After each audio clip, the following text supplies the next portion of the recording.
So, well, we kick off with the gig reviews then, and I'll just talk a little bit about the Chuun Spring Fling I went to see in Leith, and then maybe you can talk about the Starry gig for a little bit. But so this was at Leith Depot at the bottom of Leith Walk, which is just around the corner from where I live, so it was really handy for me to go to. And it's basically a charity event set up by Tune Room, who are a not-for-profit art collective run by Josh Booker, who's also in the band Bikini Body and Soraya Mamish, and they kind of curated a bunch of cool bands, and they produced a zine for the event as well. But there were 4 acts. I only managed to catch 2 of them, but one of them was a band called Pocket Monica, who are like a weird, like sort of pop kind of psych folk 2-piece from Leith. There was a female vocalist. She had this really like awesome deep and bassy singing style, which is described on their Bandcamp page as a voice as deep and true as the love of the dog for the bone. I think at one point she was actually playing the bass as well, but I'm not sure if I'm remembering that right. And then she was accompanied by a multi-instrumentalist playing the flute, the harmonica, and I think he had a guitar at one point as well. It's a really sort of a weird band, but a really cool band, really interesting. They put on a good show. And then I saw the band No Windows, who are a young Edinburgh band, and I knew they were young, but when I actually kind of rocked up and I was like, I mean, they're in their late teens, so they're sort of 18 or something. I just felt like really, really old, but like they were really good actually, and they played some songs from. They've got an EP out called Fish Boy. Made a song called Eggshells from that, which is really good. It's like acoustic pop rock, but there's some of the riffs are quite grungy and quite heavy. So singer is really, really good as well. Yeah, they're definitely worth checking out. So that was the Tune Room Spring Fling at Leith Depot, which was really good. Do you want to start off a little bit about Starry? We both went to that. Yeah, so we covered Starry a little while ago now. We covered their, I think it was 2021 EP Anatomy. And we kind of saw through, I think it was Facebook, that they were playing the Old Hairdressers in Glasgow, which is down Renfield Lane, I think it is, just off Hope Street. So fairly central, quite a good music venue. Kind of been there before for a few bands. So they were playing alongside Hex Bar and Dancer, and I think they were kind of billed as the headliner for that evening, but I don't know what happened. I think it was all a wee bit kind of haphazard. We kind of turned up at about 7 o'clock, went upstairs, only to find out that I think they were still in the midst of doing their kind of sound check at the time. So went back downstairs, had another couple of pints, and then by the time we got back up, I think they were midway through, I believe it was Hex Bar, because the lineup got switched around. I think we kind of later found out it was so that Starry were able to get home back up to Aberdeen in enough time. So I think the order that they actually played was Hex Bar, Starry, and then Dancer last. Yeah, I think that's right. Starry played most of Anatomy, and a few songs that I was less familiar with, but they were an incredibly tight band. I think when we were reviewing the EP Anatomy itself, we both kind of mentioned how good the drums were, and that's something that certainly kind of stood out from their live performance. But each of the musicians were kind of top notch, and yeah, I really enjoyed it. Yeah, they were really good. I can't remember what song it was that they played, but I remember after it finished, just turning to you and being like, that totally put me into a trance. I was like, totally.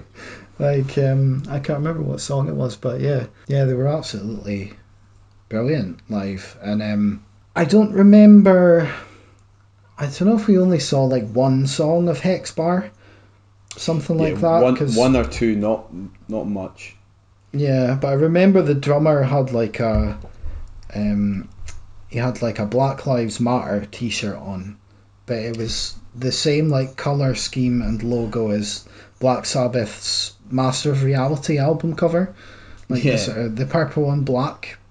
So that was pretty cool. I liked his t-shirt. And Dancer were really good as well. I remember the singer in particular being really good from Dancer, and I bought a copy of their EP, which I can't remember the name of, but I bought their EP on cassette tape, and sounds good. Sounds really good on cassette. So I enjoyed that. By the end of that gig, I was absolutely fucked. Yeah, there was a lot of pints drank in quite a short period of time. Yeah, I think I had about 7 pints, which is like, I'm not used to drinking 7 pints, and I was like, on the train home, I just had my head up against the seat in front of me, just sort of trying not to move. Well, I had to leave my last pint because I can't remember what you were talking to me about, but I had to cut you short because I was like, that's great, Snids, but I really need I need to go. Like, I need to catch my last train, because the last train back to Kilmarnock's really early. It's only like 11:15.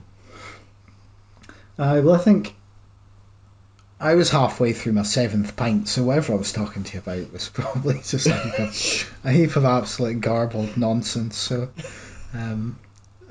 it doesn't really matter. But yeah, that was a good gig. We went there with our mutual friend McInnes as well, so it was good to see him.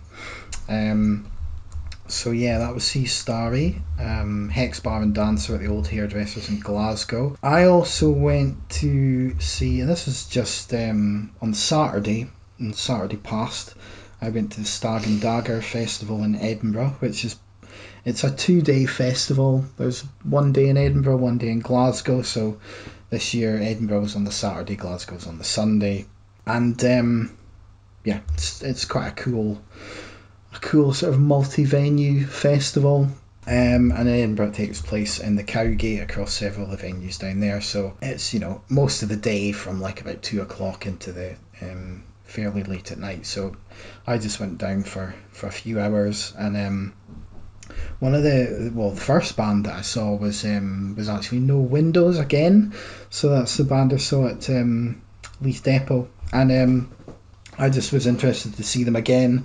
This was in the Mash House this time. They had a few technical difficulties. The sound wasn't that great, and I think part of that's to do the guitarist's effects pedals were like mounted on a cardboard box. So I think he was having issues with that, and I think he broke a string like partway through the set as well. But so they had a bit of a shit time with it, but you could kind of even with that, you still tell they've got like really good songs. But the Leith Depot gig was much better. But it was good to see them again. The next one I saw was a band called Sad Boys Club over at Legends, which is a band I've never heard of. I just kind of took a chance on them to fill in time between one of the other bands I went to see. So I went to see them, and they were a kind of like a sort of emo kind of indie band. Okay.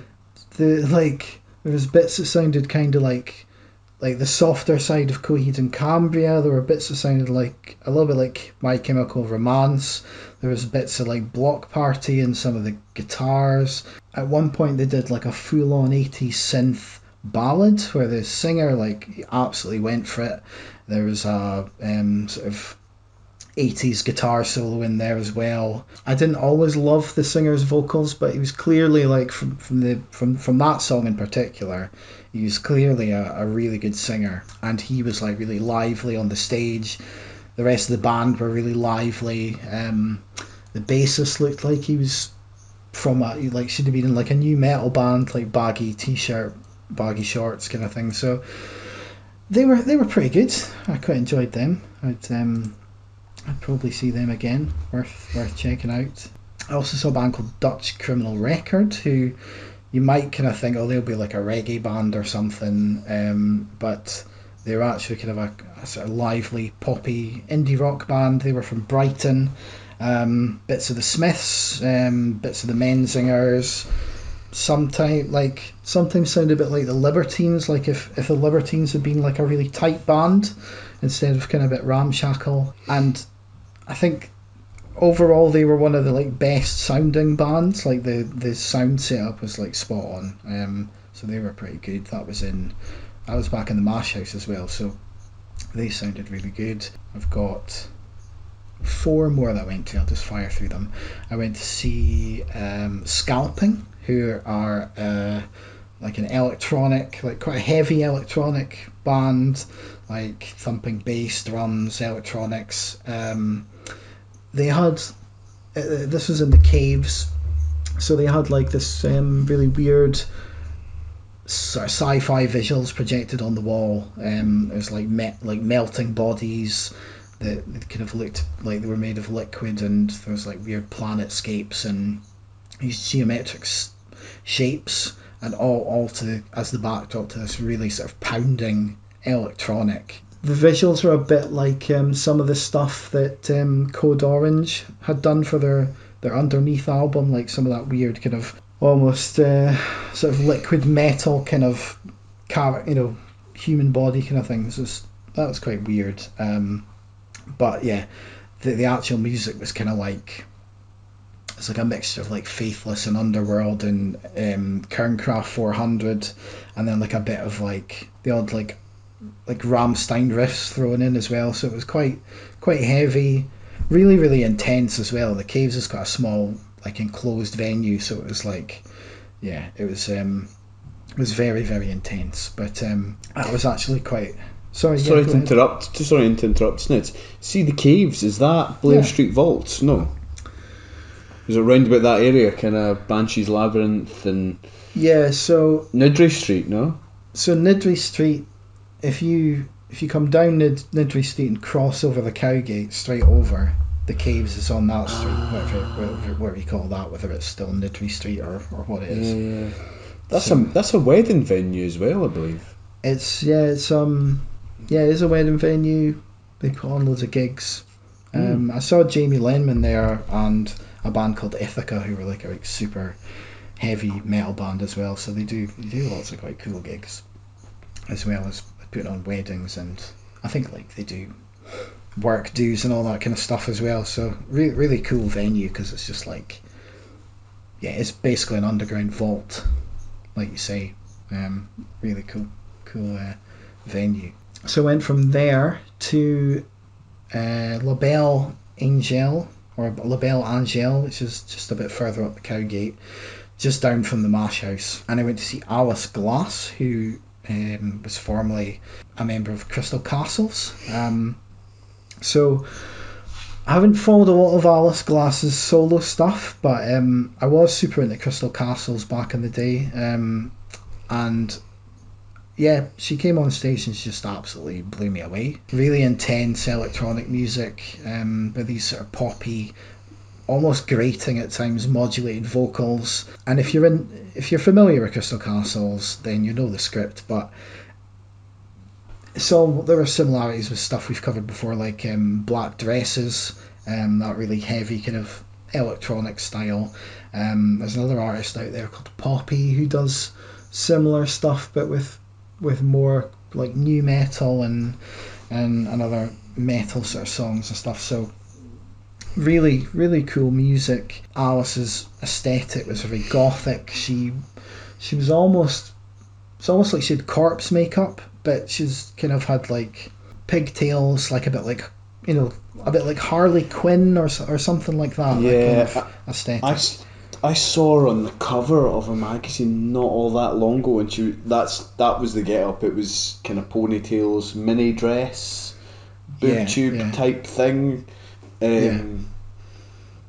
it's also quite like her makeup was very much like dead kind of face kind of idea.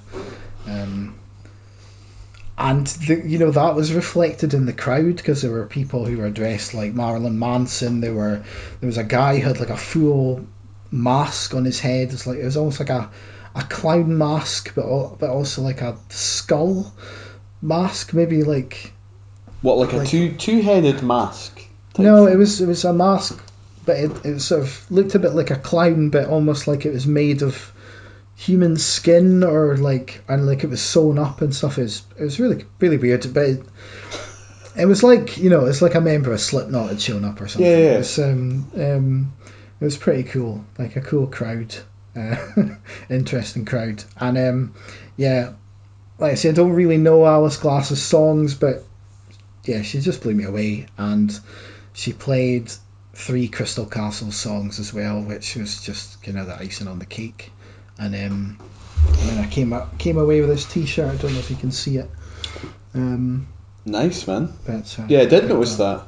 I picked that up on the way out, so that was kind of how much I enjoyed it. I was like, fuck it, I'm going to buy this T-shirt. So Alice Glass was excellent. Right. There's a lot of stuff here. Right? Two more. So there was a band called Redolent, who I'd never heard of before. A colleague at work recommended them, and they're an Edinburgh-based experimental 5-piece. It was a bit of a palate cleanser after Alice Glass. It was still kind of electronic stuff, but nowhere near as heavy or abrasive. It reminded me a bit of Jamie T in places. There were bits that reminded me a lot of bands like Alt J. Occasionally the vocals sounded a bit like The Police. There was a song, or a part of a song, that reminded me of, the song Steal My Sunshine. Yeah. Like, there was some of that in there. Just a really interesting band. And they had, like, their song lyrics on, like, one of these LCD screens, like, ticking, like, along behind them so you could sort of see the lyrics. And, yeah, they're a Scottish band. They've got a song called Dinna Greet, which I thought was a nice touch.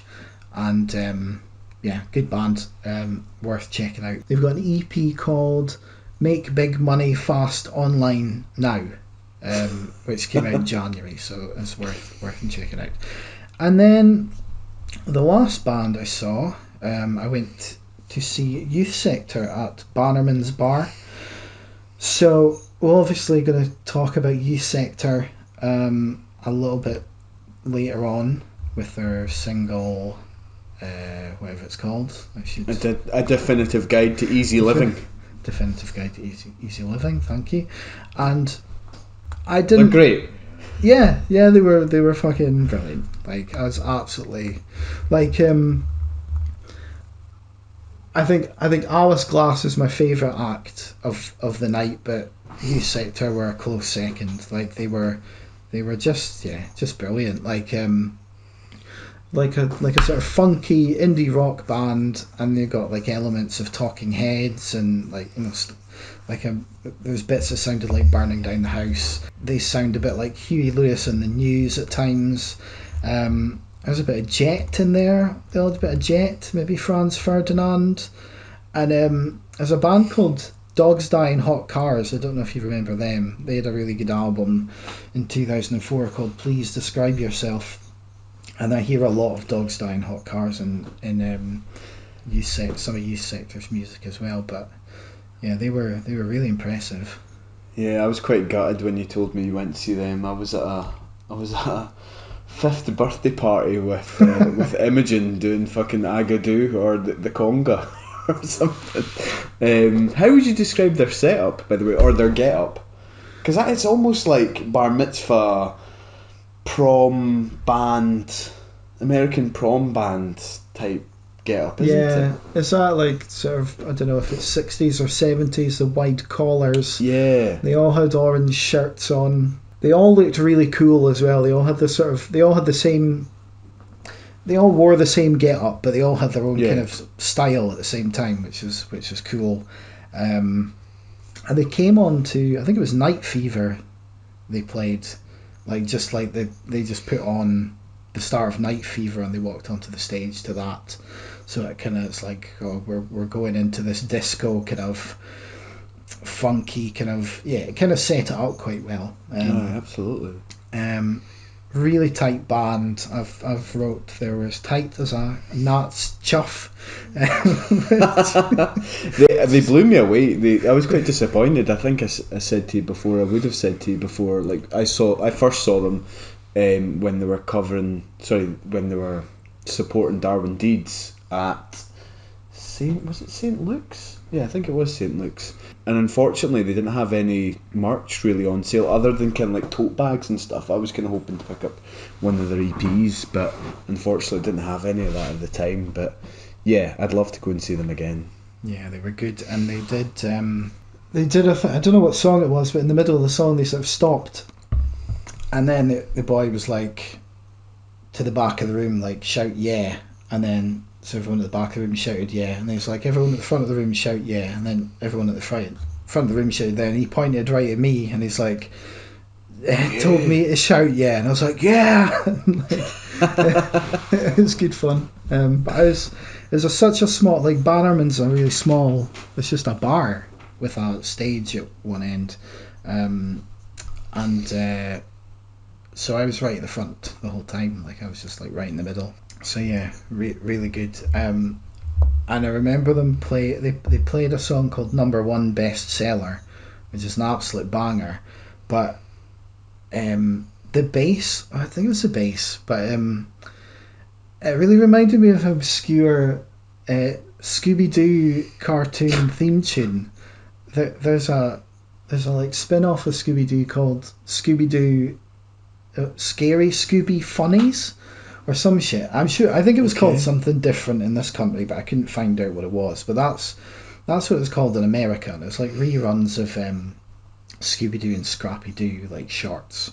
And the theme tune for that has got this funky bass line, and like totally different to all the other like spooky kind of Scooby-Doo soundtracks. For some reason this had like a disco funk soundtrack, and it sounds exactly like Youth Sector. So it's like the bassist looks like he has so much fun on stage as well. It's the guy with the big massive tash. Yeah, I thought he looked a bit like Nick Cage or something like that as well. Yeah. Like a tash, but yeah, they were excellent. I think they've got a song called The Ball as well, which is an absolute banger. It's like just really, really fun band. So I really recommend that even if you haven't heard their music, just go and see them, because they're like just a really convincing, energetic rock band. Well worth seeing. So that was Stag and Dagger. It was really good. It's always worth putting your name down for the mailing list for Stag and Dagger, because they'll send you an email when the early bird tickets get released, and it's like, if you buy them on the day of release, it's like 15 quid for like an entire day of music. So, you know, I saw like six bands in like 4 hours, but if you went the entire day, you know, you could see 10 or more bands for like £15. So it's an absolute, it's like just a crazy bargain.